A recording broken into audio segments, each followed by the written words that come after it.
हाँ जी, welcome to my YouTube channel rocket maths और मैं हूं सौरभ। आज की इस वीडियो में देखो मैं आपको सरफेस एरिया एंड वॉल्यूम का इंपॉर्टेंट जो क्वेश्चंस है ना वो करवाता हूं, जो एग्जाम में मोस्ट एक्सपेक्टेड क्वेश्चंस होते हैं ना हर टीचर की नज़र में। भाई हाँ, ये आएंगे किसी भी स्कूल में पढ़ रहे हो आप तो देखना। तो फर्स्ट क्वेश्चन तो ये वाला है जो इंपॉर्टेंट है आपका। तो diameter of moon is approximately 1/4 of diameter of earth. ध्यान से देखना, डायामीटर ऑफ मून, सबसे पहले ये क्या है हमारा मून, इज का मतलब बच्चों इक्वल टू 1/4 का मतलब 1/4 हो गया। तो डायामीटर ऑफ अर्थ, ठीक है, ये अर्थ है, ये क्या है हमारा, तो अर्थ का, ठीक है। ये वाला क्वेश्चन की इस लाइन की ये मतलब है, तो मैं इसको ऐसे लिख रहा हूं, ठीक है। तो diameter of moon is 1/4 of diameter of earth. अब ये बताओ मेरे को, ये अर्थ का यहाँ से यहाँ रेडियस होता है, तो डायामीटर कितना होगा यहाँ से यहाँ पर पूरा 2r हो जाएगा ना। तो डायामीटर, ठीक है, ये हमने ले लिया लेट रेडियस ऑफ अर्थ, यहाँ लिख लो, यहाँ पर लिखते हैं हम, यहाँ पर लेट रेडियस बताओ अर्थ का, ऑफ अर्थ। हमने अर्थ के रेडियस को यहाँ से यहाँ पर r लिया है, तो डायामीटर कितना हो गया 2r। इतना समझ आ गया। ये अगर हमने सपोज कर लिया लेट किसका डायामीटर रेडियस किसका अर्थ का r, तो डायामीटर हो गया 2r। तो हमने इसमें वैल्यू पुट कर दी 1/4 of diameter of earth 2r। Solve करो, 2 2 जा 4, तो r/2 आ गया। इसमें क्या आ गया r/2। तो ये क्या आया बच्चों, तो डायामीटर ऑफ मून आ चुका।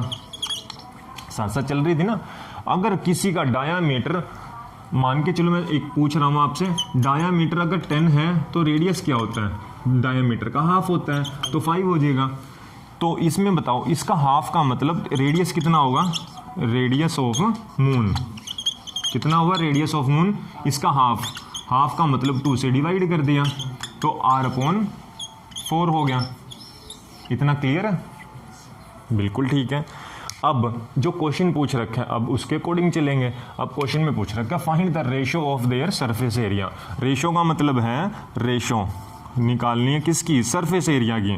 तो सरफेस एरिया ऑफ किसका, सबसे पहले आपसे मून का है तो मून लिखो, upon surface area of earth. Aman formula बता, सरफेस एरिया मून का मतलब स्फीयर की शेप है, तो स्फीयर का क्या होता है हमारा, स्फीयर का सरफेस एरिया सेम होता है, कर्व्ड सरफेस और टोटल सरफेस एरिया सेम होता है 4πr²। याद है क्या, भूल चुके हैं, 4πr²। तो सेम बच्चों इसमें है 4πr²। 4 से 4 कैंसिल, पाई से पाई कैंसिल। अब r देखो, मून का r कितना है, मून का, ये मून है, मून का रेडियस, इसका मतलब ये पूछ रखे हैं r, ये है हमारा r/4। तो इसकी जगह r/4 लिखना, r/4 का स्क्वायर होल डिवाइड बाय, ये कितना है बच्चों, सरफेस एरिया ऑफ अर्थ, ठीक है। तो इसमें r कितना है, r है हमारा सिंपल r, तो इसमें सिंपल r का स्क्वायर कर देना, ठीक है। जब आप इसको सॉल्व करोगे ना, r का स्क्वायर अपॉन 16 हो जाएगा। यहाँ पर देखो ऐसे, यहाँ पर r का स्क्वायर अपॉन 4 का स्क्वायर होता है 16 अपॉन r का स्क्वायर, ऐसे। इससे तो बच्चों ये हो गया कैंसिल, समझ रहे हो बात कैसे, ऐसे कह रहा हूँ, r² अपॉन 16 इंटू 1/r² हो गया, इससे ये कैंसिल, 1/16 बचा। तो आपका रेशो कितना है 1/16, इसको क्या लिखोगे 1/16। यही क्या आपका आंसर है। समझ आया इतना, यहां से देख लेना इसका, ये वाला।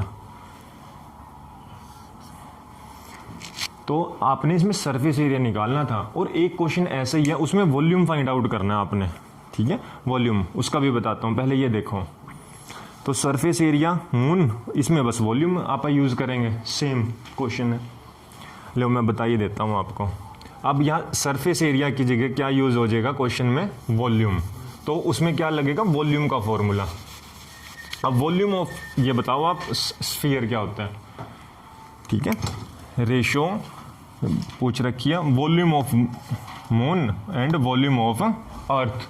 वॉल्यूम ऑफ मून बताओ, इसका फॉर्मूला तो बताना पड़ेगा ना अपने, 4/3 pi R cube upon same volume of earth का 4/3 पाई आर क्यूब। इससे तो ये कैंसिल, पाई से पाई कैंसिल। अब बच्चों आर क्यूब बता दो, आर की वैल्यू कितनी है आपकी, किसकी, मून की।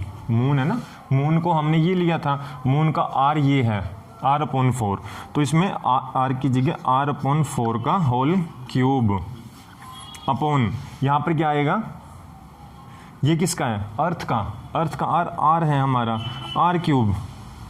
क्लियर इतना, इससे तो ये कैंसिल हो गया ऊपर वाला आर क्यूब, ठीक है। और यहाँ बचा गया आपके पास 1/4 का क्यूब। 4 का क्यूब कितना होता है, 64। समझ रहे हो इतना, तो 1/64 क्या आ गया आपका आंसर आ चुका। अगर क्वेश्चन में उल्टा पूछा होता, मतलब यहाँ मून सरफेस एरिया, अगर मून पहले होता, अर्थ पहले होता, मून बाद में होता, तो उल्टी, बस वैल्यू आपने पुट करनी है, ठीक है। इसके अकॉर्डिंग देख लेना। समझ रहे हो ना बात को, ये पता है कैसे आया, ऐसे आर का क्यूब, देखो ये वाली वैल्यू बता रहा हूँ, अपॉन 4 का क्यूब अपॉन आर का क्यूब। इससे तो ये हो गया कैंसिल। यहाँ पर कितना बचा, 1/64, यही है ना, तो इसको लिखोगे 1/64, यही आंसर है, ठीक है। अगर वीडियो अच्छी लगी हो तो लाइक करें और चैनल पर नए तो सब्सक्राइब भी कर लें।